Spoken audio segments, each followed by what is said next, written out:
আল্লাহ মন চায় গুনাহগার গুলিকে আমি গিলে ফেলি, আমার পেটে নিয়ে নিই। আর কত আমি সইব? আসবিরু ইলা মাতা আসবিরু, আর কত কাল আমি জমিন সহ্য করব? কত কাল আমি অন্যায় দেখব, গুনাহ দেখব, জিনা দেখব, ব্যভিচার দেখব? আমি জমিন আর কত কাল, কত কাল আর কতদিন আমি এইরকম গুনাহগুলি নিজে দেখব? একটু অনুমতি দাও। আবতালিউ ইবনা আদম ফি কারি, সবগুলি জালেমকে, সবগুলি গুনাহগারকে আমি জমিন গিলে ফেলি, আমার পেটের ভিতরে নিয়ে নিই। কেন জানোনি? লিআন্নাহুম ইয়ারযুকু বিরিজকিকা ওয়া ইয়াসিকা, আল্লাহ তোমার দেওয়া রিজিক খায় অথচ তোমার নাফরমানি করে। আল্লাহ তোমার দেওয়া হাত, এই হাত দিয়ে গুনাহ করে। তোমার দেওয়া পা, এই পা দিয়ে গুনার দিকে যায়, গানের দিকে যায়, বাজনার দিকে যায়। এরকম ভাবে নারী পুরুষের অবাক মেলামেশা যেখানে হয়, ওই দিকে পাটা নিয়ে আগায়। আমি জমিন দেখতেছি, যেই পা তুমি তারে দিয়েছো, এই পা দিয়া তোমার নাফরমানির দিকে যায়। ওয়ায়াতাকাল্লামু বিলিসানিকা ওয়া ইয়াসিকা, জবান দিয়েছো তুমি, এই জবান দিয়া তোমার নাফরমানি করে, এই জবান দিয়া গুনাহ করে। আসবিরু ইলা মাতা আসবিরু, সবর করব তো কত কাল করব? ধৈর্য ধরব তো আমি জমিন আর কত কাল ধরব? আল্লাহ পাক রব্বুল আলামিন হাদিসে কুদসি ওই অবস্থায় সাগরের পানিটা পর্যন্ত প্রতিদিন আলা কুল্লা ইয়াউমিন ওয়াল আরদা ইস্তাজিলু রাব্বাহু, আলা কুল্লা ইয়াউমিন ওয়াল বাহরা ইস্তাজিলু রাব্বাহু, আলা কুল্লা ইয়াউমিন ওয়াল মালাইকাতা ইস্তাজিলু রাব্বাহু। এমনি ভাবে সাগর মহাসাগরের পানিটা আল্লাহর কাছে নালিশ দেয়, ওগো মালিক, আমি বঙ্গোপসাগর আর কত কাল আমার পারে গুনাহ দেখব? ও মালিক, সমুদ্র সৈকতে আসে তোমার কুদরত দেখবে, কিন্তু এই কুদরত দেখতে আইসা যে অন্যায় হয়, যেই অপরাধগুলি হয়, আমি সাগর আর কতকাল দেখব? একটু অনুমতি দাও, ভাষায় দেই। জমিন নাপাক করে ফেলেছে গুনাহগার, আমি পানি যায় পাক বানায় দেই, আমি ধুয়া পরিষ্কার করে দেই। আল্লাহ পাক রব্বুল আলামিন কয়, রে জমিন চুপ থাক, এর সাগর মহাসাগর চুপ থাক, এটা আমি আর আমার বান্দার বিষয়। জোরে বলি সুবহানাল্লাহ। এটা আমার আর আমার বান্দার বিষয়। মাঝখানে তোমরা কেউ নাক গলাইতে আসবা না, মাঝখানে কেউ নাক গলাইতে আসবা না। কারণ জানোনি, এই জমিনের ভিতরে এখনো 4টা শ্রেণী আছে, এখনো 4 দল জমিনের ভিতরে আছে। এই 4 দল যতদিন পর্যন্ত জমিনে থাকবে, ততদিন পর্যন্ত আমি আল্লাহ জমিনে আযাব দিতে পারি না, গজব দিতে পারি না, ধ্বংস করার অনুমতি দিতে পারি না। লাউলা মাশাইখু রুক্কা ওয়াশ-শাবাবু খুশশা ওয়াল আতফালু রুদ্দা ওয়াল আনআমু রুত্তা লাজআলতুস সামাআ হাদিদা ওয়াল আরদা খাফসাফা ওয়াত তুরাবা রামাদা ওয়ামা আনজালতু মিনাস সামাই কাতরা ওয়ামা আমবাততু মিনাল আরদি নাবাতা বাল আনজালতু আলাইকুমুল আযাবা সাফফা। আল্লাহ পাক রব্বুল আলামিন কয়, এখনো জমিনের ভিতরে প্রথম একদল কিছু বৃদ্ধ বান্দা বান্দি আমার রয়েছে, আমার কিছু বৃদ্ধ বান্দা বান্দি রয়েছে, চুল পেকে গেছে, দাড়ি পেকে গেছে, কোমরে তার ব্যথা, হাঁটুতে তার ব্যথা, ঠিক মতো নামাজ পড়তে পারে না, নামাজে দাঁড়াইলে পরে তার কোমরে ব্যথা শুরু হয়, মসজিদে যাইতে গেলে তার হাঁটুতে ব্যথা হয়, কখন কোথায় জানি পড়ে যায়, ভয় ভয়। এরপরও জমিনের ভিতরে আমার কিছু বৃদ্ধ বান্দা বান্দি রয়েছে, যারা বৃদ্ধকালেও কষ্ট করে আমার কদমে সেজদা দেয়।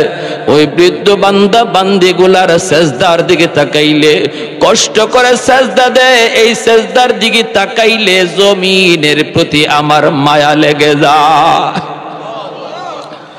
ওয়াশ-শাবাবু খুশশা, 2 নম্বর হলো এখনো জমিনের ভিতরে কিছু যুবক এমনও কিছু যুবক রয়েছে যারা যৌবনের পাগলামি করে না।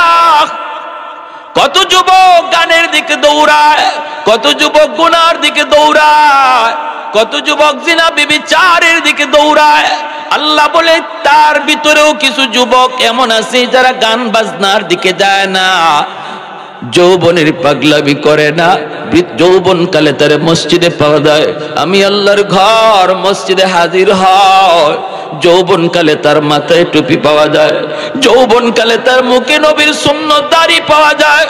যৌবন কালে সে মারে শ্রদ্ধা করে, বাবারে শ্রদ্ধা করে, চোখ লাল করে বাপ মার সাথে কথা কয় না, মুরব্বীদের সাথে বেয়াদবি করে না, বেয়াদবি করে না, করে না। বরং যদি কেউ গান বাজনা করতে চায়, কিছু যুবক এখনো আছে এমন সমাজে, আল্লাহ বলেন ওই যুবকগুলি গান বাজনার বিরোধিতা করে, গান বাজনা হইতে দেয় না, হইতে দেয় না। ওই যুবকগুলি যখন আমার কদমে সেজদা দেয়, আমাকে যখন ভয় পায় মসজিদে হাজির হয়, তার তো এই কালে গুনার দিকে যাওয়ার কথা ছিল, নফস তারে গুনার দিকে ডাকে, কিন্তু নিজের নফসরে কন্ট্রোল করে যে মসজিদে হাজির হয়, নফস তার গানের দিকে ডাকে, কিন্তু নফসের লাগাম টেনে যে কোরআনের মাহফিলের দিকে হাজির হয়, ওই যুবকগুলির দিকে তাকাইলে জমিনের প্রতি মায়া লেগে যায়। আল্লাহ কইরে জমিন থাম থাম, কথা বলবি না, কথা বলবি না। এর সাগর মহাসাগর চুপ হয়ে যা, আমার আর আমার বান্দা বান্দির মাঝখানে তোমরা কেউ না গলাবা না। জোরে কোন সুবহানাল্লাহ। সাবাকাত রহমতি আলা গযাবি, সাবাকাত রহমতি আলা গযাবি। আল্লাহ কই সর্বদাই আমি আল্লাহর রহমত আমার গজবের আগে চলে যায়। জোরে কোন সুবহানাল্লাহ। আল্লাহর রহমত গজবের আগে বেড়ে যায় যখনই জমিনের ভিতরে গুনাহ হয়, যখনই জমিনে অন্যায় হয়, যখন জমিনের মধ্যে জুলুম হয়। আল্লাহ পাক রব্বুল আলামিন কয় এই জুলুমের কারণে গুনাহ আসতে চায়, জুলুমের কারণে আযাব আসতে চায়, গুনার কারণে আযাব আসতে চায়, আসমানি আযাব জমিনি আযাব আসতে চায়। কিন্তু আল্লাহ কয় যখনই আযাব রওনা দেয় আমার কোন বান্দা বান্দির উপরে আযাব যায় পড়ার জন্য, তখনই আমার রহমত গজবের আগে চলে যায়। আর সুবহানাল্লাহ। এ আল্লাহর গোলাম, ওই মালিকরে এখনো আমরা বুঝলাম না, চিনলাম না। ফ্যাক্টরির মালিক একদিন, দুই দিন, তিন দিন অন্যায় করলে পরে ফ্যাক্টরি থেকে বের করে দেয়। একদিন, দুই দিন, তিন দিন অন্যায় করলে পরে চাকুরি থেকে নাম কেটে দেয়। এত অন্যায় করার পরও আল্লাহ পাক জমিনকে অনুমতি দেয় না, সাগরকে আল্লাহ অনুমতি দেয় না, এমনি ভাবে ফেরেশতাকেও আল্লাহ অনুমতি দেয় না, আকাশকেও আল্লাহ অনুমতি দেয় না। এরপরে আল্লাহ পাক রব্বুল আলামিন কয় এরপরে জানুনি জমিনের ভিতরে কিছু শিশু বাচ্চা আছে, ওই শিশু বাচ্চাগুলি এদের উপরে কোনো শরীয়তের বিধিবিধান এখনো চালু হয় নাই, হালাল হারামের বিধান চালু হয় নাই, জায়েজ না জায়েজের বিধিবিধান বাচ্চাগুলির উপরে চালু হয় নাই। কিন্তু এরপরও জমিনের মধ্যে যখন গজব আসতে চায়, যখনই জমিনে গজব নেমে যায়, তার মার কারণে, তার বাবার কারণে, এবার বড় ভাইয়ের কারণে, সমাজের মানুষের অন্যায় অপরাধের কারণে যখনই জমিনে গজব আসতে চায়, এই গজবের মধ্যে ছোট্ট শিশুগুলোও গজবে পড়ে যায়। অথচ এদের কোনো গুনাহ নাই, এদের কোনো অপরাধ নাই, অপরাধ নাই। বাচ্চাগুলি গজবে পড়ে কান্না শুরু করে। ওই শিশু বাচ্চাগুলির কান্নার দিকে তাকাইলেও জমিনের প্রতি আমার মায়া লেগে যায়। এজন্য আল্লাহর গোলাম, ঘরের শিশু বাচ্চাগুলিকে মারামারি করবেন না, সমাজের শিশু বাচ্চাগুলির আপনারা মার দিবেন না, ধমক দিবেন না, গালাগালি করবেন না। না না না, বাচ্চাগুলি তারা অবুঝ নিষ্পাপ, এদের খাতিরে আল্লাহ তোমারে আমারে খাওয়ায়, এদের খাতিরে আল্লাহ এখনো জমিন টিকায় রাখছে, এদের খাতিরে আল্লাহ এখনো জমিনে ফুল দেয়, ফল দেয়, এদের খাতিরে এখনো জমিনে সূর্য উঠে, এখনো সূর্য ডুবে। এজন্য বাচ্চাগুলির আদর করবেন, মায়া করবেন। যেই করে শিশু বাচ্চা আছে, মনে রাখবা আল্লাহর গোলাম, ওই শিশু বাচ্চাটার খাতিরে আল্লাহ ঘরের সমস্ত মানুষের রিজিকের ব্যবস্থা করে। ভাইরা আমার, এরপর আল্লাহ পাক রব্বুল আলামিন বলে ওয়াল আনআমুরুত্তা, জমিনের মধ্যে আরেক শ্রেণী আছে পশু পাখি, গরু ছাগল হাঁস মুরগি, এদের উপরও কোনো গুনাহ নাই, কোনো অন্যায় নাই, কোনো অপরাধ নাই। শরীয়তের কোনো বিধিবিধান গরু ছাগলের উপরে নাই, নামাজের বিধান গরু ছাগলের উপরে নাই, রোজার বিধান গরু ছাগল হাঁস মুরগির উপরে নাই। আল্লাহ পাকের পক্ষ থেকে এদের জন্য কোনো জান্নাত জাহান্নামও বানানো হয় নাই। রব্বুল আলামিন কয়, যখনই মানুষের গুনার কারণে জমিনে গজব নামতে চায়, এই গজবের ভিতরে গরু ছাগল এরাও শিকার হয়ে যায়, পশু পাখিও গজবের শিকার হয়ে যায়। এই পশু পাখিগুলির কোনো অন্যায় নাই, অপরাধ নাই, তাদের কোনো অপরাধ নাই রে। এই গজবে পইরা এই গরু ছাগলগুলি কষ্ট পায়, এদের দিকে তাকাইল জমিনের প্রতি আমার মায়া লেগে যায়। জোরে বলি সুবহানাল্লাহ। আমি আল্লাহ দেখতেছি, সবই দেখি কি পরিমাণ গুনাহ হইতেছে জমিনে। আমি আল্লাহ দেখতেছি কি পরিমাণ জুলুম হইতেছে জমিনে। আমি আল্লাহ এও দেখি আমার নবী নায়েবে রাসূল উলামায়ে কেরামের সাথে কি আচরণটা হয়, সবই আমি আল্লাহ দেখি। এরপরও ধরি না শুধুমাত্র এই 4 শ্রেণীর কারণে। এজন্য রে যুবক, একটু নিজেরে বুঝাও, একটু নিজের চিনো, নিজের পরিচয়টা জানো। তোমার দাম এত বেশি আল্লাহর দরবারে, তোমার ইবাদতের কারণে আল্লাহ জমিন টিকায় রাখছে। সুবহানাল্লাহ। লা জিদ্দা ওয়ালা নিদ্দা ওয়ালা হাদ্দা লিমাওলা, লা জিদ্দা ওয়ালা নিদ্দা ওয়ালা হাদ্দা লিমাওলা, আল আনা কামা কানা ওয়ালাম ইয়ালকা যাওয়ালা, আল আনা কামা কানা ওয়ালাম ইয়ালকা যাওয়ালা, লা মিসলা ওয়ালা সাওয়ারা মিসলা ওয়া নাযীরা, মান ক্বালা সিওয়া যালিকা ক্বাদ ক্বালা মুহালা, মান ক্বালা সিওয়া যালিকা ক্বাদ ক্বালা মুহালা, লা ওয়ালদা ওয়ালা ওয়ালিদা লা আম্মা ওয়া ক্বালা, লা শিবহা ওয়ালা মিসলা ওয়ালা কুফুয়া লিমাওলা। একটু জোরে সোরে কোন আল্লাহু আকবার। জবান খুলে জিকির করি লা ইলাহা ইল্লাল্লাহ। জোরে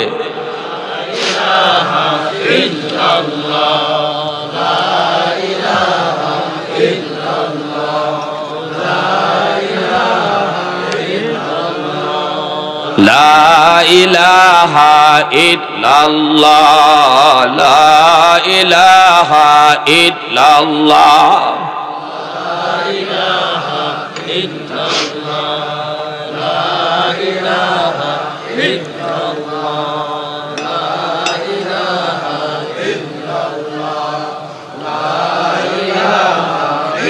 লা ইলাহা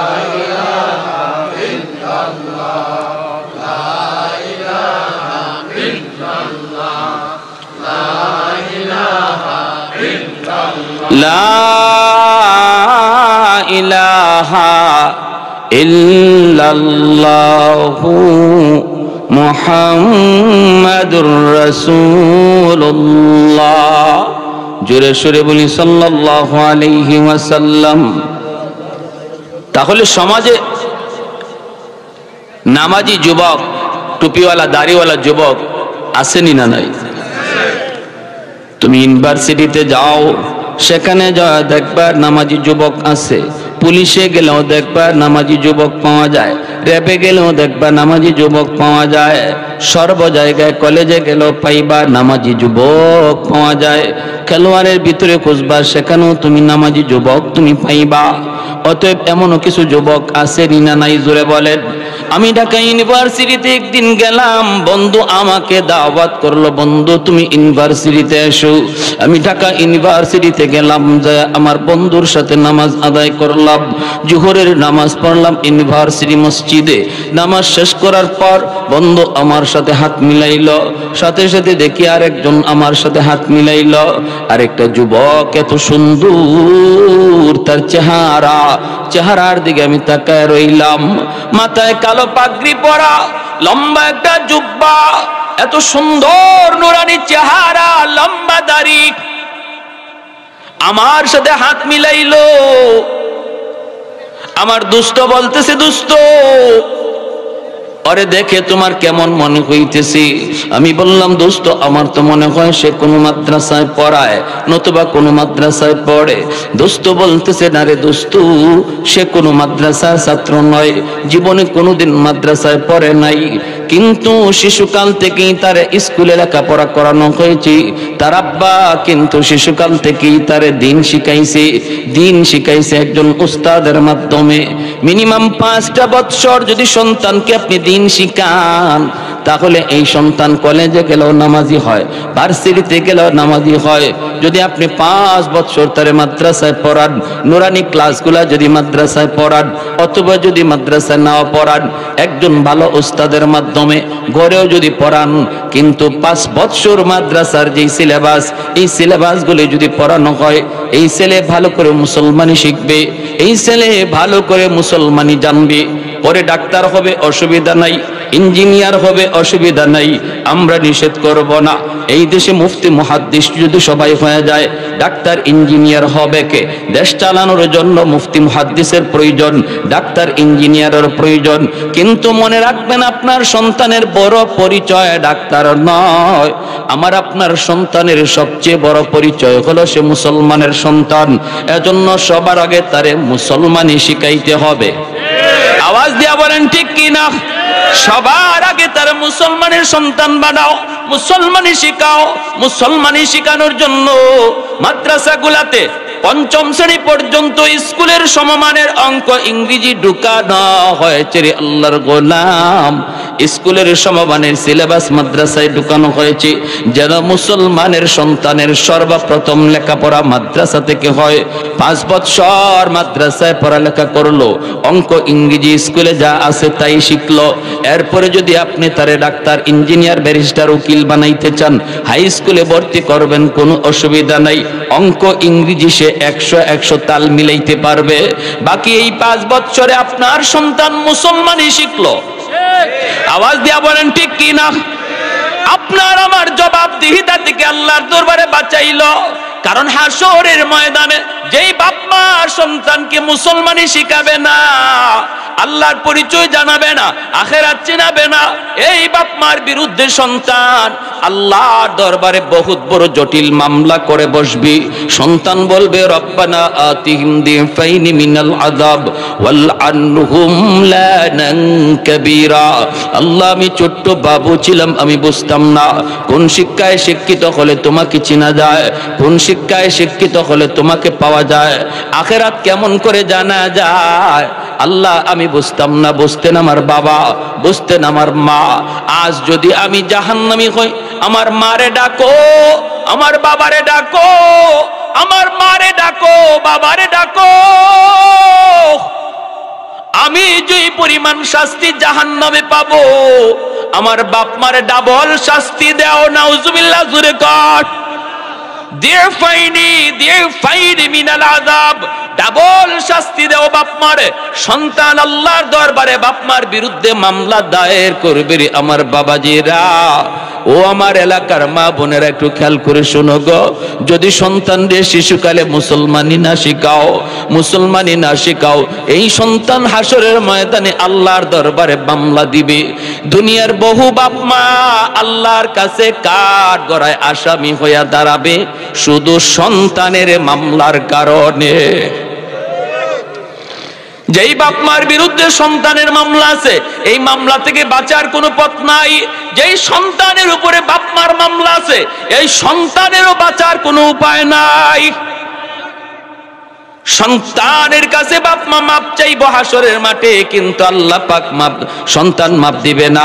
হাসরের মাঠে আল্লাহ বান্দারে মাপ দিবে, কিন্তু বান্দা কোনো বান্দারে মাপ দিবে না। এজন্যই হকুল ইবাদ এত খতরনাক। মানুষের হক নষ্ট করা এত বড় খতরনাক।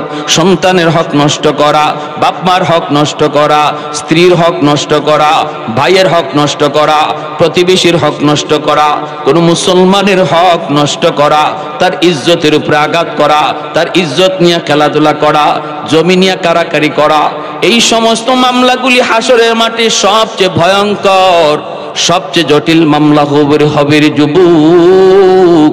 ওই মামলা আল্লাহর আদালতে ঝুলবে, আল্লাহ মাপ দিবে না, আর বান্দাও বান্দারে মাপ দিবে না, এমনকি কলিজার টুকরা সন্তান বাপ মারে মাপ দিবে না।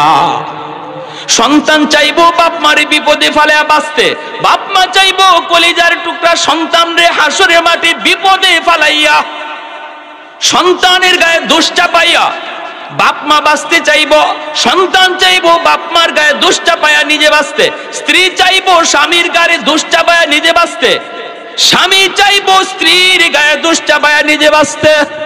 ইয়াউমা ইয়াফিরুল মারউ মিন আখিহি ওয়া উম্মিহি ওয়া আবিহি ওয়া সাহিবাতিহি ওয়া বানিহি লিকুল্লি ইমরিইম মিনহুম ইয়াউমাইযিন শাআনু ইউগনি। আল্লাহ পাক রব্বুল আলামিন কয়, আপন বলতে কেউ হাসরের মাঠে থাকবে না, কেউ থাকবে না। জন্য বলতেছি, সন্তানের হক নষ্ট করবেন না। শিশুকালে সন্তানরে আগে মাদ্রাসায় ভর্তি করেন, চোখ মুজ্জা মাদ্রাসায় ভর্তি করেন, কোনো চিন্তা নাই, কোনো ফিকির নাই, কারো কোনো বুদ্ধি নাই। আমার সন্তানরে আগে মুসলমানি শেখানো লাগবে। মক্তবে 1 ঘন্টা পড়ায়া মুসলমানি শেখানো হয় না, 1 ঘন্টা মক্তবে পড়াইলে মুসলমানি শিক্ষা করা হয় না। কোরআনটাই তো সহি শুদ্ধ করে শিখতে পারে না, মুসলমানি শিখবে কেমন করে? কারণ 1 ঘন্টা হুজুর 200-250 ছাত্ররে কখন পড়া দিবে, কখন পড়া নিবে, এটা আমরা বাপ মা যারা, আমরাও খুব ভালো করে বুঝি যে 1 ঘন্টা 200-250 ছাত্ররে একজন হুজুর বা 2জন হুজুর কি পড়া দিবে আর কি নিবে। বাচ্চারা এই 1 ঘন্টা তো শুধু মারামারি, কিলাকিলি আর ঘুষাঘুষি করতেই যায়। বহু মাও আছে এমন, ভালো করে জানে, বাবাও জানে, বাচ্চা ঘরে দুষ্টামি করে, মা মনে করতেছে আমার রান্না বান্না ঘরের কাম করতে অসুবিধা হয়, মক্তবে পাঠিয়ে দে, কিলাকিলি ঘুষাঘুষি যা আছে সব মক্তবে যে করুক, ঠিক না? এজন্য ভাইরা একটু মনোযোগ দিয়ে খেয়াল করে শুনেন,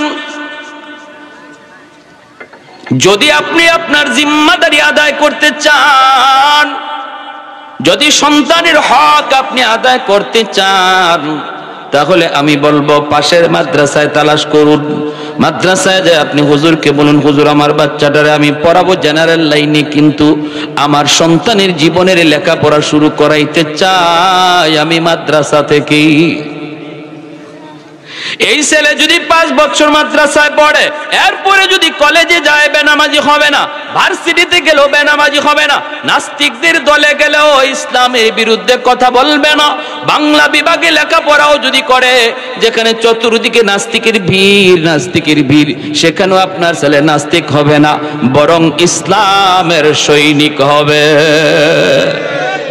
সৈনিক হবে আল্লাহর, সৈনিক হবে রাসূলের, সৈনিক হবে ইসলামের। কারণ শিশুকালে তার দিলের ভিতরে আপনি ইসলাম পাথরে খোদাই করে লিখে দিয়েছেন।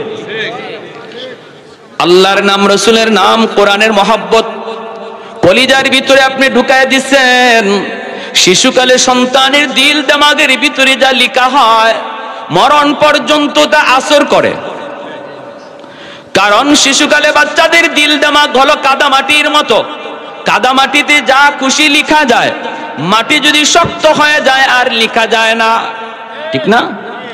এজন্য শিশুকালে বাচ্চাদের দিকে ভালোভাবে নজর রাখতে হবে রে আমার বাবাদিরা।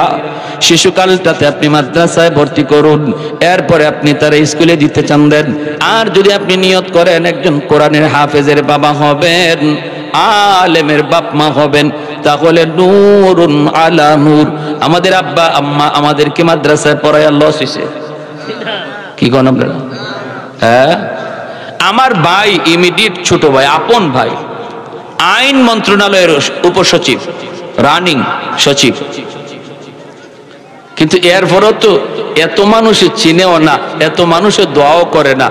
আমারে যে পরিমাণ মানুষের চিনে আল্লাহর রহমতে, আর তারা আমার জন্য যে দোয়া করে আমিও দোয়া করি।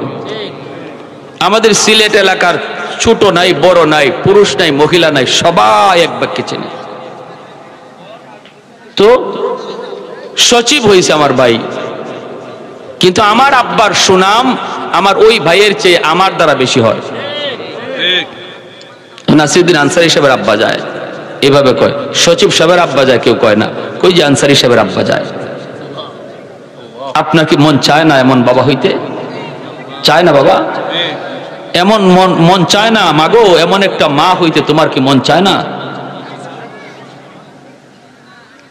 এজন্য নিয়ত করো, আমি চলে যাব কিন্তু সন্তান রেখে যাব। এই সন্তানের দ্বারা যেন আমার নাম চিরকাল মানুষ মনে রাখে, যুগ যুগ মনে থাকবে মানুষের। এজন্য বলতেছিলাম, একটু মনোযোগ দিয়ে খেয়াল করে শোনো ও ভাই, আমার ভাইয়েরা, বন্ধুরা, এজন্য বলতেছি রে যুবক, যৌবন কালটারে আল্লাহর কাছে বড় দামি মনে করো, বড় দামি। এই যৌবন কালটা আল্লাহর কাছে বড় দাম। যৌবন কালের একজন যুবকের কাহিনী মায়ার নবী তার হাদিস শরীফে বলছেন। কি বলছেন? হাসরের মাঠে আল্লাহ পাক রব্বুল আলামিন হাসরবাসীকে লক্ষ্য করে বলবেন, ও হাসরবাসীরা, আলাইসা মিনকুম আদিলা, তোমাদের ভিতরে কোনো ইনসাফকারী আসেনি? ইনসাফের সাথে জবাব দিবা। হাসরবাসী মানুষেরা কইব, আল্লাহ আমরা সবাই ইনসাফের সাথে জবাব দিব, কি তুমি জানতে চাও একটু বলো। আল্লাহ এবার বলবেন, তাহলে ইনসাফের সাথে বলো, দুনিয়াতে যারা আমার গোলামি করেছে, আমার কদমে সেজদা দিয়েছে, এরা কার সাথে থাকবে? আর যারা আমার কদমে সেজদা দেয় নাই, অন্য কারো গোলামি করছে, এরা কাদের সাথে থাকবে? হাসরবাসী মানুষ কইব, মালিক, যে যার গোলামি করছে আজ হাসরের মাঠে সে তার মাবুদের সাথে থাকবে। আল্লাহ পাক রব্বুল আলামিন বলবেন, গাছের পূজা, মাছের পূজা, মূর্তির পূজা, চন্দ্রের পূজা, সূর্যের পূজা যতজনে করছো, শয়তানের পূজা যারা যারা করছো, নফসের পূজা যারা যারা করছো, তোমরা তোমাদের মাবুদের সাথে তোমরা জাহান্নামে চলে যাও। মূর্তি পূজারী সহ সবাই তখন তাদের মাবুদের সাথে জাহান্নামে যাবে। শয়তানের পূজারীর দলেরাও শয়তানের পথে পথে যারা হাঁটছে, শয়তান মানুষকে শিখাইছে, শয়তান মানুষকে শিখাইছে, শয়তান মানুষের কাছে ভালো মানুষের সুরত ধরে আসে, মানুষকে খারাপ বুদ্ধি কখনো দেয় না। সন্তান যখন, শয়তান যখন বুদ্ধি দেয় তখন ভালো বুদ্ধি দেয়, ভালো বুদ্ধি দেয় উদ্দেশ্য খারাপ থাকে, ঠিক কিনা? ঠিক কিনা? আল্লাহ নবী একদিন দেখেন একজন মানুষ কাঁদতেছে। কেউ তুমি এইভাবে কাঁদতেছো, কে তুমি? কই নবী গো, আপনি আমাকে চিনবেন না। আল্লাহ নবী কয়, চিনবো না কেন? পরিচয় দাও। কান্দো কেন? কি তোমার সমস্যা? তোমার অভাবটা কোথায়? দুঃখটা কোথায় বলো? কে তুমি? কয় হুজুর আমাকে চিনবেন না, পরিচয় আমার দেয়া কোনো লাভ নাই। নবী কয়, দাও না পরিচয়, একটু বুঝি না তুমি কে। কয়, আমি মিস্টার ইবলিস। ইবলিসে কয়, আল্লাহ নবী কয়, তুমি ইবলিস? তো কান্দো কেন? কই, কান্দি এজন্য, মানুষকে আমি এত কষ্ট কইরা গুনাহ করাই, এত সময় তার পিছনে দিয়া দিয়া আমি তারে গুনাহ করাই, গুনাহগার বানাই, জিনা করাই, ব্যভিচার করাই, গাঞ্জা খাওয়াই, মদ খাওয়াই, বাপ মার সাথে বেয়াদবি করাই, যত অন্যায় আমি তারে দিয়া করাই, সময় আমার অনেক ব্যয় করতে হয় তার পিছনে। কিন্তু এই মানুষটাই যখন ওয়াজ মাহফিলে গিয়ে হাজির হয়, আল্লাহ ওয়ালাদের সোহবতে গিয়ে হাজির হয়, চোখ দিয়ে যখন এক ফোঁটা পানি ফালাইয়া অন্তরে অন্তরে আল্লাহর কাছে তওবা করে নেয়, মুহূর্তের ভিতরে আল্লাহ তার পিছনের সব গুনাহ আল্লাহ মাফ করে দেয়। আমার এতদিনের শ্রম, আমার এতদিনের কষ্ট গেল কোথায়? যার পিছনে আমি বছরকে বছর সময় কাটাইলাম, একদিনের চোখের পানিতে আল্লাহ সব গুনাহ মাফ করে দেয়। এজন্য আমি কাঁদতেছি, এজন্য কাঁদতেছি। আল্লাহ নবী রহমতের নবী কয় তাহলে তো এটা আমার উম্মতের জন্য অনেক বড় খুশখবর। ইবলিস কয় নবী কয় এজন্যই কইছিলাম আমার দুঃখ জানি না আপনার কোনো লাভ হবে না, তবে শোনেন আমিও কিন্তু সিস্টেম পাল্টায় ফেলছি। আমি আর মানুষকে এখন গুনাহ কইয়া গুনাহ করাবো না, নেক কাজ কইয়া আমি তাদেরকে গুনাহ করাবো। এখন থেকে আমি আল্লাহর বান্দাদেরকে গুনাহ করাবো ঠিক, কিন্তু গুনাহ মনে করায় না, নেক কাজ মনে করে গুনাহ করাবো। তাহলে সে আর তওবা করার চিন্তা করবে না, চোখ দিয়ে আর পানি আসবে না, সে তো এটাকে অপরাধী মনে করে না। নবী কয় সিস্টেমটা কেমন? কয় আমি গান গাওয়াবো, বাজনাও তারে দিয়ে বাজাবো, কিন্তু লাগাইবো মারিফতি গান। বুঝছেন অবস্থা? বুঝছেন? গুনাহ বুঝতাই তুমি মনে করবা তুমি আল্লাহর ওলি হয়ে গেছো। আমি গুনাহ করাবো, বাজনা করাবো। আগে তো বাজনা করাইতাম, গুনাহ করাইতাম, গুনাহ মনে করে ফেলতো। এখন কুল হু আল্লাহ সূরা দিয়া তারে বাজনা তুলাবো। আল্লাহর নাম, নবীর নাম, কাবার নাম, ওই নামগুলা লইয়া তারে বাজনা তুলাবো। মারিফতের কথা বইলা, মারিফতের কথা বইলা বইলা তারে গান তুলাবো, বাজনা তুলাবো, আর তারে দিয়া বুঝাবো বিভিন্ন আয়াত, বিভিন্ন কথা তার মাথায় যুক্তি দিয়ে দিয়া, ভণ্ড যুক্তি দিয়ে দিয়ে আমি তারে দলিলও দেওয়াবো, গান বাজনা ভালো, নাচানাচি করা ভালো। এগুলাও তারে কোরআনের হাদিসের বন্ড বন্ড মিথ্যা মিথ্যা কিছু দলিল আদিল্লা দিয়েও তার অন্তরের মধ্যে গাড়াইয়া দিমু। মানুষ যদি আয় তখন সে কইব গান বাজনা হালাল, গান বাজনা হালাল, বাজনা বাজানো হালাল। বিভিন্ন ভাবে তার আমি এই রকম পুক্তা করে নিব। অতএব সে বুঝবো না গুনাহ করে, বরং সে মনে করবে এই পথ দিয়ে সে আল্লাহকে পাবে, আল্লাহকে পাবে। এই অবস্থায় যদি আমি তারে মরণ পর্যন্ত নেই, হুজুরদের কথায় কাম হবে না, মৌলবীদের কথায় তারে কোনো কাম হবে না, ওলি আল্লাহদের কথায় তার কোনো কাম হবে না, কারণ সে বেশি বুঝে।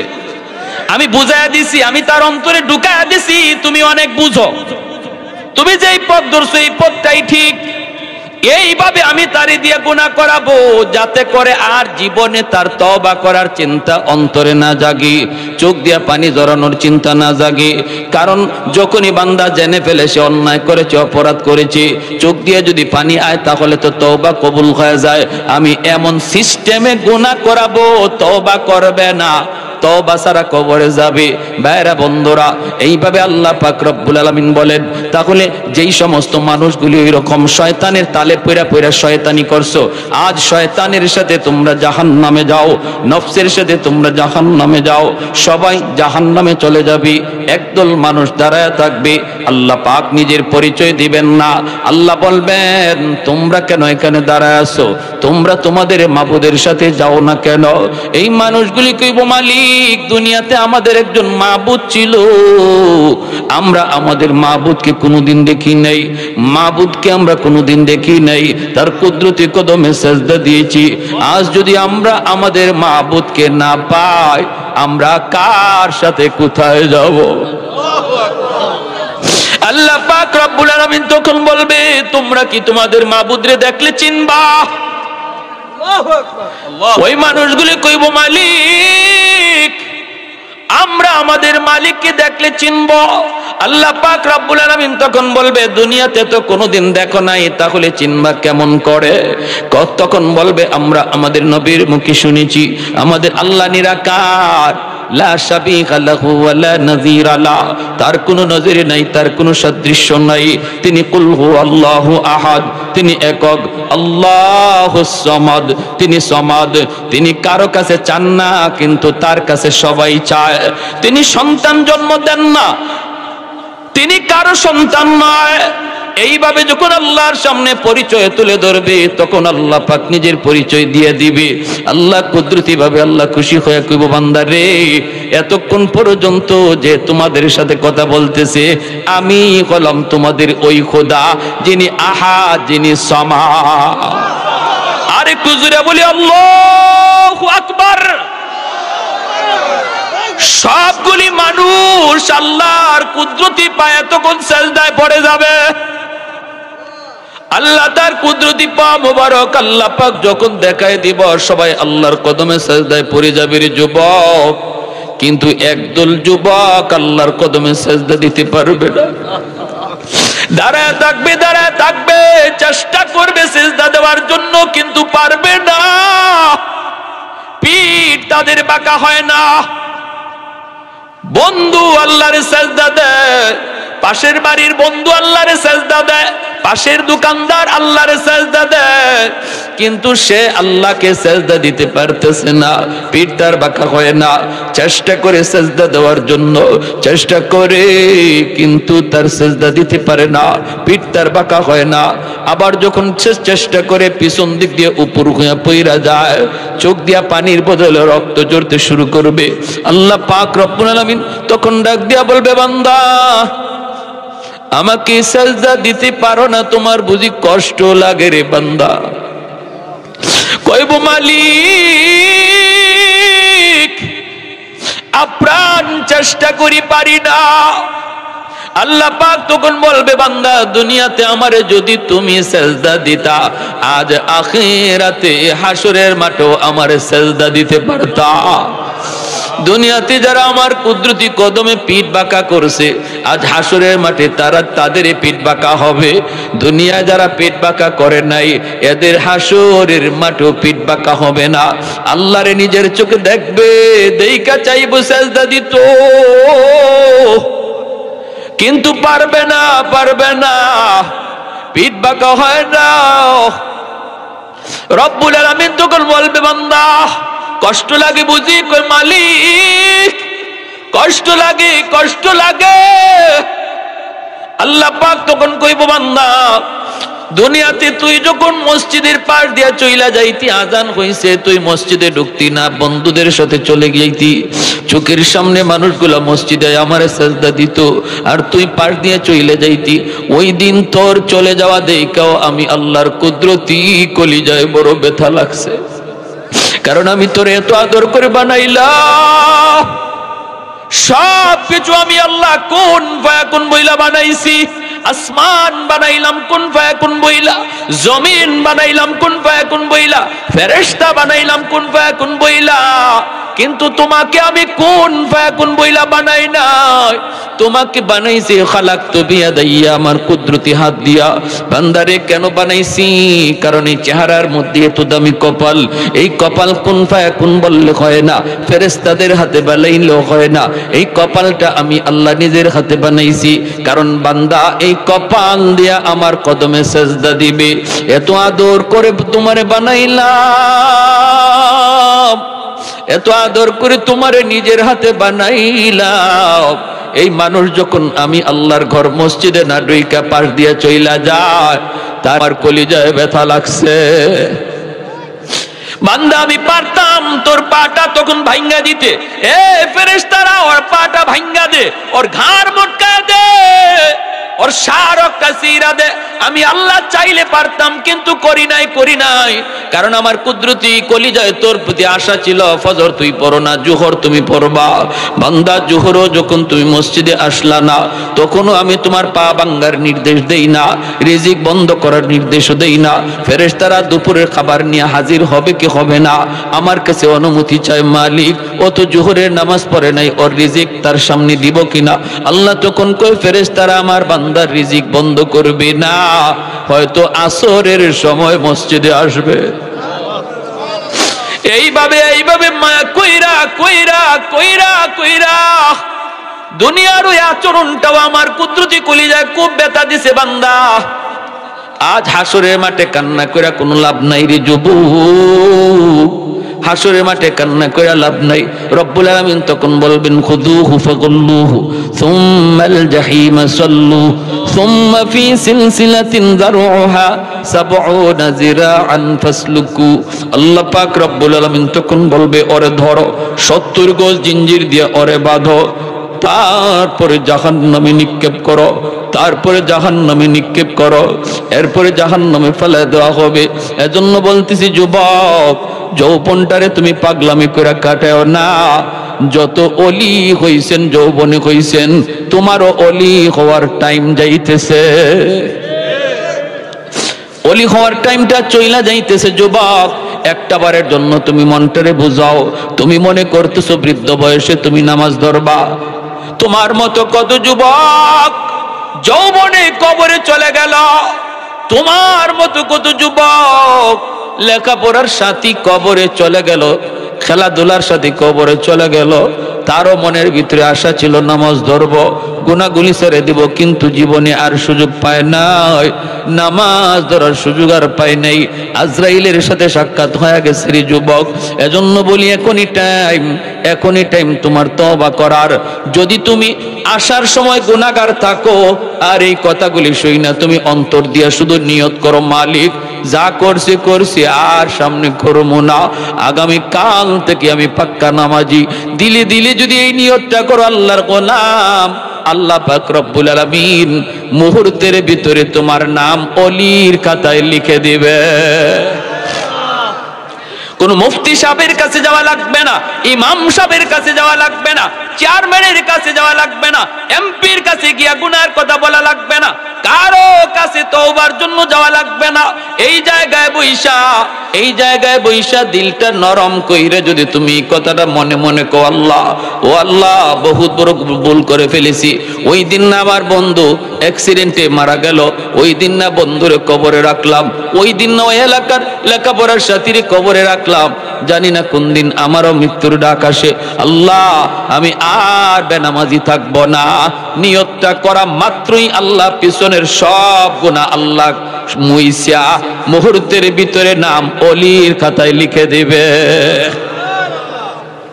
আত-তাইবু মিনাদ যামবি কামান লা যামবা লাহ। আল্লাহ নবী কয় তওবাকারী তওবা আল্লাহ এমন ভাবে কবুল করে, তার আমলনামায় যে গুনাহ আসিল এর কোনো নিশানা রাখে না। আমলনামায় যে গুনাহ আসিল এর কোনো নিশানাই আল্লাহ রাখে না। একজন যুবক দেখেন কি পরিমাণ আল্লাহরে ডরাইছে। একটা ঘটনা বলবো, মনোযোগ আছে আপনাদের? সবার মনোযোগ আছে? মদিনা শরীফ থেকে 350 মাইল দূর একজন যুবকের বাড়ি। মদিনা শরীফ রওনা দিল। মদিনার শাসন ক্ষমতা তখন ওমর ফারুক রাদিয়াল্লাহু তাআলা আনহুর হাতে। যুবক বাপ মার একমাত্র সন্তান, উটের পিঠে সওয়ার হয়ে মদিনার দিকে রওনা দেয়। দীর্ঘ পথ পাড়ি দিয়া মদিনার কাছাকাছি আসলো। ক্লান্ত হয়ে গেছে যুবক, মনে মনে ভাবতেছে এই খেজুর বাগানে আমি একটু অপেক্ষা করব, বিশ্রাম নিব। গাছের নিচে বিশ্রাম নেওয়ার জন্য যুবক একটু থেমে গেল। উটটারে একটা গাছের সাথে বেঁধে রাখলো, বিশ্রাম নিতেছে যুবক।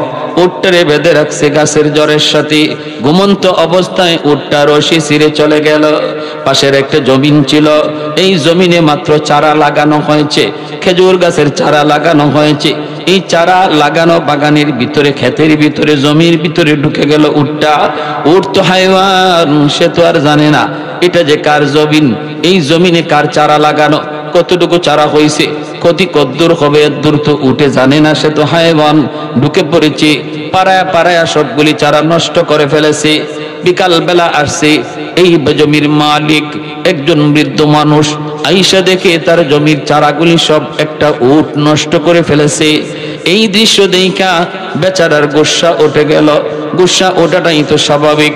আমার জমিন যদি কারো গরু বাছুর নষ্ট করে, জমির মালিকের খারাপ লাগেনি না? লাগে না? খারাপ লাগছে, বড় খারাপ। পাথরের এক টুকরা পাথর হাতে নিয়ে উটের দিকে ঢিল মারল। এই ঢিলটা উটের মাথার মধ্যে লাগলো, সাথে সাথে মাথাটা ফেটে গেল, রক্ত ফিনকে দিয়ে বের হতে লাগলো। মুহূর্তের ভিতরে রক্ত শূন্য হইয়া উটটা জমিনে পড়ে গেল, মারা গেল। এইবার বৃদ্ধ মানুষটা কয়, হায় হায়, আমি তো উটটাকে মারার জন্য ঢিল মারি নেই, হায় আমি এটা কি করলাম, আমি তো যাই না বুঝা হত্যা করি নেই, এই কাম কি করলাম। একটু পরেই দেখা যায় ওই যুবকের ঘুম ভাঙল। পাশেই তাকায় দেখে তার উট নাই। খুঁজতে খুঁজতে আইসা দেখে একটা জমিন, এই জমিনের মধ্যে তার উট মরে পড়ে আছে। আর জমির মালিক একজন বৃদ্ধ মানুষ, তিনি দাঁড়ায় রইছে। এই সেই যুবক কয়, এ আমার উটটা কে মারলো? বৃদ্ধ মানুষটা কয়, বাবা রে, ও বাবা, আমি তো বুঝি নাই উটটা যে মরে যাবে, মাত্র আমি চারাগুলি লাগায় গেলাম, কত আশা ছিল আমার, তোমার উটটা আমার সবগুলি চারা নষ্ট করে ফেলেছে, গোসা উঠে গেছে আমার। এক টুকরা পাথর হাতে নিয়ে উটের মাথায় মারলাম। ও বাবা, আমি জানি নাই, বুঝি নাই, উটটার মাথা ফেটে রক্ত শূন্য হয়ে মারা যাবে। বাবারে, আমি বহুত বড় ভুল করে ফেলেছি। কিন্তু যুবক, সে তো গোসা হয়ে গেল, আমি এখন মদিনা যাব কেমন করে? এত লম্বা সফর, মদিনা থেকে আবার বাড়ি যাব কেমন করে? উটটা তুমি কেন মারছো? তারও গোসা উঠে গেছে। হেও একটা ঘুষি মারছে চাচারে। বৃদ্ধ মানুষটার একটা ঘুষি মারা মাত্রই এই বৃদ্ধ মানুষটাও চিত হয়ে পড়ে গেছে, জমিনে পড়ছে। পাথরে জমিন পড়া মাত্রই পাথরের মধ্যে মাথাটা লাগছে। এই বৃদ্ধ মানুষটারও মাথা ফেটে গেছে, রক্ত ফিনকি দিয়ে বের হইতেছে। উট যেইভাবে মারা গেছে রক্ত শূন্য হইয়া, এই বৃদ্ধ মানুষটা অল্প টাইমের ভিতরেই রক্ত শূন্য হয়ে মারা গেল। এখন ওই যুবক অবাক হয়ে দাঁড়ায় রয়েছে, হিত কিং কর্তব্য বিমূঢ় হয়ে পড়ল। কি করি হিতাহিত জ্ঞান হারায় ফেলছে। যুবক মনে মনে কয়, আমি তো লোকটারে মারার জন্য, আমি তো খুন করে ফেলার জন্য ঘুষি দেই নাই। হায় হায়, আমি এটা কি করলাম? আমি তো মস্ত বড় খুনি হয়ে গেছি রে, আমি তো মানুষের খুনি হয়ে গেলাম। যুবক এইবার চিন্তা করে কি করবে, সে এখান থেকে পালাবে নাকি থাকবে? যুবকের মন যুবককে ডাক দেয়া কইরে, যুবক, তুমি এই জায়গা থেকে পালাইতে পারো, কেউ তোমারে পাবে না, কেউ তোমারে দেখবেও না, কেউ খুঁজো তোমাকে বের করতে পারবে না। কে এই বৃদ্ধ লোকটার খুনি? কেউ পাবে না, কেউ জানবেও না, কিন্তু পাবেন একজন, জানেন একজন। তিনি কে? আরো জোরে বলেন, মালিকের নাম কে? মানুষ যা জানে না জানে কে? মানুষ যা পারে না পারে কে? মানুষ যা দেখে না দেখে কে? এই চিন্তায় ফিকির ইয়াকিন যার অন্তরে আছে, রাতের অন্ধকারেও সে গুনাহ করতে পারে না, মানুষের চোখে ফাঁকি দিয়েও চুরি করতে পারে না।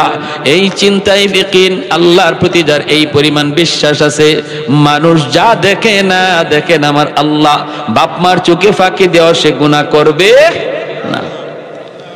যুবক মনে মনে কয়, তাহলে আমি যাব না, না না, আমি ভাগবো না।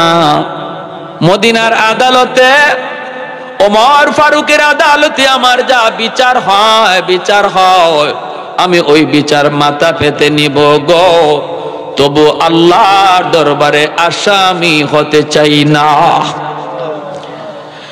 দুনিয়ার আদালতে আমার বিচার যা হবে হোক, আমি তা মাথা পেতে নিব, কিন্তু আল্লাহর দরবারে খুনি হতে চাই না। আমি আল্লাহর দরবারে মাপ চাই, মুক্তি চাই।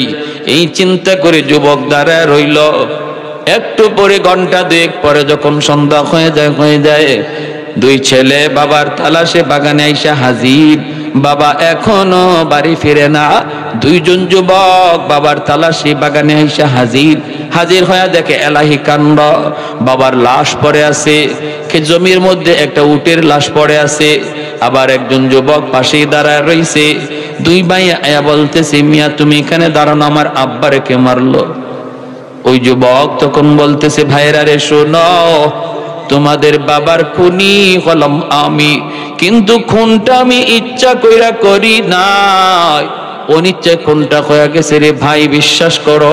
আমার উটটা উনি মেরে ফেলছে, এই গুসায় আমি একটা ঘুষি মারছিলাম, আমি বুঝতে পারি নাই ইনি জমিনে পড়ে যাবে, আর পাথরের মধ্যে আঘাত লেগে মাথা ফেটে যাবে, এইভাবে হয়ে গেছে খুন। এ ভাইরা, আমি যদি এই জায়গা থেকে পালায় যাইতাম, তোমরা আমাকে কেউ পাইতা না, ঠিক কিনা? আমাদের বাঙালি হইলে পাওয়া যাইতো, খুঁজেই পাওয়া যাইতো না, কুত্তা লাগাইও বাইর করা যাইতো না, ঠিক না? এমন ডিজিটাল সুর। আমেরিকা একটা সুরের মেশিন বের করছে, চোর ধরার মেশিন। লন্ডনেও চোর ধরার মেশিন বের করছে, হেরা কম বেশি সবাই মেশিন দিয়ে চোর ধরছে। বাংলাদেশের এই মেশিনটা আইনে গুলিস্তান বসাইছে চোর ধরার জন্য, সারাদিন চলে যায়, একটা চোরও ধরতে পারে না। সন্ধ্যাবেলা দৌড়ায় গেছে এরা মেশিনের দ্বারা, ঘটনা কি, গিয়া দেখে মেশিন চুরি হয়ে গেছে। যে মেশিন আনছিল চোর ধরার জন্য, এই মেশিনই চুরি হয়ে গেছে। হ্যাঁ, কিন্তু নবীর যুগের যুবক যার অন্তরে আল্লাহর ভয়, নবীর সাহাবীদের যুগের যুবক চিন্তা করো, যার অন্তরে আল্লাহর ভয়, সে পারত অপরাধ করে এখান থেকে চলে যেতে, কিন্তু না, তো আমাকে মদিনার আদালতে হাজির করো, চলো আমরা মদিনার আদালতে যাব। ওমর ফারুক রাদিয়াল্লাহু তাআলা আনহুর আদালতে যেই বিচার হয়, এই বিচার আমি মাথা পেতে নেব। হযরত ওমর ফারুক রাদিয়াল্লাহু তাআলা আনহুর কালে ওনার আদালতে হাজির হওয়া হলো। দুই ভাই খনি লইয়া তারা হাজির হয়ে গেল, বাবার লাশটাও নিয়ে হাজির হলো। ওমরের আদালতে বিচার শুরু হয়ে গেল। ওমর তিনি তো কত বড় বিচারক, তিনি তো কত বড় বিচারক, ন্যায় বিচার যার একমাত্র টার্গেট ছিল, ঠিক না? ওমরের আদালতে বিচার মানে ন্যায় বিচার, ঠিক কিনা? ইসলামী আদালতে বিচার মানে ন্যায় বিচার, আল্লাহর কোরআনের আদালতে বিচার মানে ন্যায় বিচার। ঘুষ খাওয়া চলে না, ফোন করা চলে না। জজ সাহেব, এত নম্বর আসামি আমার শালার ঘরের বাতিজার ঘরের দুলাভাই, আসেনি না? নাই, দেখা যায় সব আসামি আটকা, হে বেকসুর খালাস, কারণ মন্ত্রীর শালার ঘরের দুলাভাই, ঠিক না? কিন্তু ইসলামী আদালতে এরম দুলাভাই কওয়ার সুযোগ আসেনি। এজন্য ইংরেজরা ডরায়, এজন্য বেঈমানরা আল্লাহ কোরআনের আইনকে ডরায়, কারণ ওই কলমের কুচায় ডাকাতি করতে পারবে না, ঠিক না? সব দোষ হুজুররার, সব দোষ হুজুরের। আঙ্গুল দেয় হুজুরের দিকে এক আঙ্গুল, আর তিন আঙ্গুলে হেরে বাস দেয়। ভাই চোর কইও না, চোর তো তুমি নিজে। ভাইয়েরা আমার, ওই অবস্থায় উমরের আদালতে বিচার শুরু হয়ে গেল। হযরত ওমর ফারুক রাদিয়াল্লাহু তাআলা আনহু তখন ডাক দেয়া বলেন, যুবক তুমি নিজেই বলো, আসামি নিজেই তার খুনের কথা স্বীকার করতেছে, সাক্ষী আর লাগে? হ্যাঁ, সাক্ষী নাই, সাক্ষীর কোনো প্রয়োজন হয় না। যুবক যদি অস্বীকার করতো তাহলে সাক্ষী লাগতো, কিন্তু না না, যুবক বলতেছে আমি যদি অস্বীকার করি তাহলে এখানে সাক্ষীও কেউ নাই, আমার বিপক্ষে সাক্ষী দেওয়ার মতো কেউ নাই। কিন্তু আমিরুল মুমিনিন, আমি জানি আমি আজকের আদালতেও মিথ্যা বলে বাঁচতে পারবো, কিন্তু হাসরে আল্লাহর আদালতে বাঁচা যাবে না। আজকে দুনিয়ার আদালতে মিথ্যা কথা বইলা, মিথ্যা সাক্ষী দিয়া যারা বাঁচতেছো, ভালো করে পিঠে তেল দিয়া রাখো, পিঠে তেল দিয়া রাখো। দুনিয়ার আদালত তো কোনো আদালতই না, দুনিয়ার শাস্তি তো কোনো শাস্তি না। আল্লাহর আদালতে বিচারের জন্য রেডি থাকো। তোমার জীবনের নামাজ, তোমার জীবনের রোজা, তোমার জীবনের হজ, তোমার জীবনের কোটি কোটি টাকা দান সদকা সব জলাঞ্জলি হবে, সব পানিতে ভেসে যাবে যদি একটা মিথ্যা সাক্ষীর কারণে কোন নির্দোষ মানুষকে দোষী বানানো হয়। সাবধান, সাবধান, জীবনের সব আমল বরবাদ।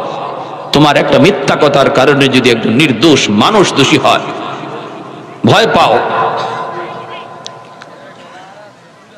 উমর রাদিয়াল্লাহু তাআলা আনহু বলেন, ঠিক আছে তোমার রায় হলো ফাঁসি, কারণ ইসলামী আদালতে জানের বদলা জান, জানের বদলা আল কাতলু বিল কাতলি ওয়াল হুররু বিল হুররি।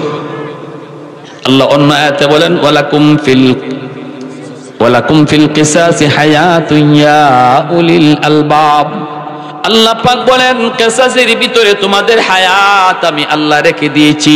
কেউ যদি খুন করে, এই খুনের বদলা তারও খুন করো। তুমি দেখতেছো আরেকটা প্রাণ গেল, না না না, আল্লাহ বলেন আমি দেখতেছি এই বদলাটা নেওয়ার কারণে হাজার প্রাণ বেঁচে গেল। এই খুনি আর খুন করবে না, তার দেখা দেখি আরো 10টা খুনি সাবধান হয়ে যাবে। আজ যদি বাংলার জমিনে কোন খুনিরে বাইতুল মুকাররমে হাজারো মানুষের সামনে ফাঁসি দেওয়া হইতো, অথবা মানুষকে দিয়ে মানুষের সামনেই তারে বিচার করা হইতো, ইসলামী শরীয়তে যেটা ধার্য করেছি, হাজারো খুনি সাথে সাথে সাবধান হয়ে যাইতো। কেউ কাউকে খুন করার আগে চিন্তা করতো, এইভাবে আমারও মরণটা হবে, এইভাবে আমারও মরণটা হবে। আল্লাহ পাক নিজে বলে, ওয়ালাকুম ফিল কিসাস হায়াতুন ইয়া উলিল আলবাব। আল্লাহ কয় নির্বুধেরা কথাটা বুঝবে না, জ্ঞানী যারা আছো তোমাদেরকে বলি। আল্লাহ বলেন জ্ঞানী যারা আছো তোমাদেরকে বলি, আমি আল্লাহর ওই আদেশ, আমি আল্লাহর ওই বিচার ব্যবস্থা, খুনের বিচার হলো তারে খুন করা, এই খুনের দ্বারা হাজার প্রাণ বেঁচে যায়। এটা কোরআনের আইন, ঠিক কিনা জোরে বলেন। হযরত ওমর ফারুক রাদিয়াল্লাহু তাআলা আনহু তিনি বিচার রায় দিয়ে দিলেন, যুবক তোমারও ফাঁসির রায় হয়ে গেল রে যুবক, আগামী কাল তোমাকে ফাঁসি দেওয়া হবে। এর ভিতরে তোমার মনের কোনো ইচ্ছা আছে কিনা তুমি একটু বলো। যুবক বলতেছে আমার কোনো মনের শেষ ইচ্ছা নাই, শেষ কোনো ইচ্ছা আছে কিনা বলো। যুবক হঠাৎ করে কয়, আমিরুল মুমিনিন আমাকে যদি একটু সুযোগ দেন গো, আমি একটু বাড়িতে যাব। এটা কি কয়? শেষ ইচ্ছা বাড়িতে যাওয়া, এটা কেমন কথা? এটা কেউ দিব? কয় বাড়িতে যাব। কেন যাব? কারণ আমার বাড়ির পাশে আছিল একটা বাজার, এই বাজারে একজন ব্যবসায়ী আছিল ইহুদি, ওই ইহুদির দোকান থেকে আমি মাল কিনে আনতাম, কিছু টাকা আমার বাকি রয়ে গেছে। আমি যদি ওই টাকাগুলি ফেরত না দেই তাহলে আমার উপরে তার হক থেকে যাবে, আমার উপরে তার হক থেকে যাবে, আর হাসরের মাঠে জবাব দিতে হবে আমাকে জন্য। সেও দুনিয়াতে মুসলমান জাতি তুই লাগালি দিবে, বলবে মুসলমান জাতটাই খারাপ, ওরা ঋণ পরিশোধ করে না, খরচ পরিশোধ করে না। ওগো আমিরুল মুমিনিন একটু সুযোগ যদি আমাকে দেন, আমি বাড়ি যাব আর ঋণটা পরিশোধ করে দ্রুত চলে আসব। মানুষের ঋণ, মানুষের হক নষ্ট করা কত বড় গুনাহ চিন্তা করেন। আল্লাহ নবী বলে একজন মুজাহিদ জিহাদ কইরা যদি শহীদ হয়, সমস্ত প্রশ্ন মাফ হয়ে যায়। আল্লাহ তারে কোনো প্রশ্ন করে না যে শহীদ হয়, নামাজের হিসাব নেওয়া হয় না, রোজার হিসাব নেওয়া হয় না, হজের হিসাব নেওয়া হয় না। কিন্তু নবী বলেন ইল্লাদ-দাইন, কিন্তু যদি দুনিয়াতে কারো হক নষ্ট করে থাকে এই শহীদ, আল্লাহ ওই হকের ব্যাপারে তারে জিজ্ঞেস করবে, কারণ আল্লাহ এই ব্যাপারে তারে মাপ দিবে না। যার হক নষ্ট করেছে তার কাছ থেকেই মামলা ডিসমিস করা লাগবে।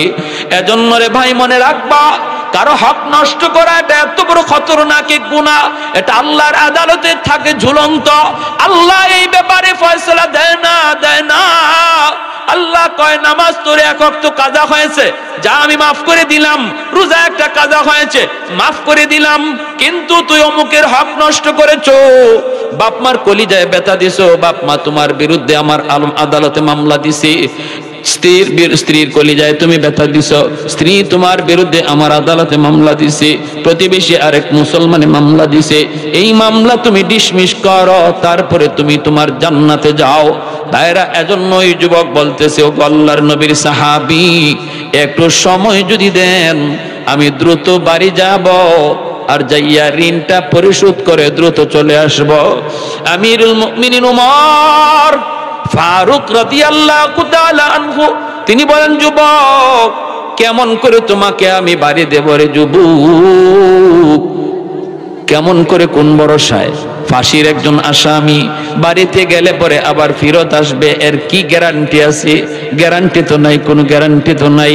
হ্যাঁ দিতে পারি একটা শর্তে, মদিনায় তোমার যদি কোনো জামিন থাকে, মদিনায় যদি তোমার কোনো আত্মীয় থাকে, বন্ধু বান্ধব থাকে, আর কাউকে জামিন তুমি বানাইতে পারো, তাহলে তোমাকে আমি ছুটি দেব, সুযোগ দেব বাড়িতে যাবার। যুবক আমিরুল মুমিনিন তাহলে আমার আর সুযোগ নাই, কারণ মদিনায় আমার কোনো বাড়ি নাই, ঘর নাই, মদিনায় কোনো আপন বলতে কেউ নাই, মদিনায় আমার বন্ধু বান্ধব কেউ নাই, আমি শুধু আপনার দরবারে আসতে চেয়েছিলাম, এক নজর আপনাকে দেখার জন্য।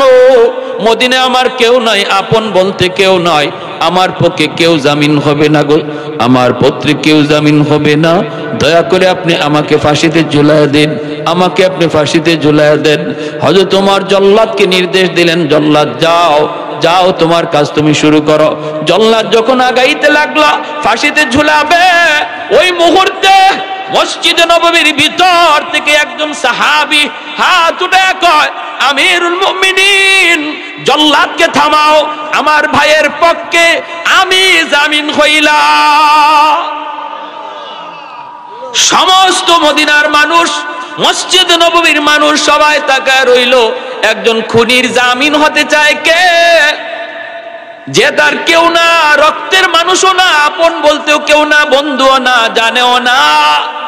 কে সে যে জামিন হয়ে যাইতেছে? তিনি আর কেউ নন, তিনি আমার নবীর অনেক বিখ্যাত একজন সাহাবী, যার নাম হলো আবু যর গিফারি রাদিয়াল্লাহু তাআলা আনহু। জুরে বলুন আল্লাহু আকবার। হযরতে আবু যর গিফারি খাদেমে খায়রুল বাশার হাসে, মদিনার মানুষ কান্দে। মসজিদে নববীতে যায় আসামির কাঠগড়ায় দাঁড়াইলেন। মদিনার নারী পুরুষ হাউমাউ করে কাঁদতেছে, হাউমাউ করে কান্দে। এত নির্দোষ, এত নিষ্পাপ একজন মানুষ আবু যর গিফারি, আজ বুঝি মদিনার মাটিতে তারে ফাঁসি দেওয়া হবে গো। কেউ সেটা বরদাস্ত করতে পারতেছে না। হযরত ওমর ফারুক বিচারকের আসনে বসা, মদিনার মানুষ দেখে আমিরুল মুমিনিন এত শক্ত দিলের ওমর, তিনিও কাঁদতেছেন। ওমর ঘোষণা দিয়া দিলেন জল্লাদকে, জল্লাদ যাও, আবু যরকে ফাঁসিতে ঝুলাও। জল্লাদ, যে জল্লাদ এত বড় কঠিন জল্লাদ, জীবনে সে কোনোদিন কাউকে ফাঁসিতে ঝুলাইতে কাঁদে না। আজ ওই জল্লাদ নিজে কাঁদে, এক কদম আগায়, দুই কদম জল্লাদ পিছায়।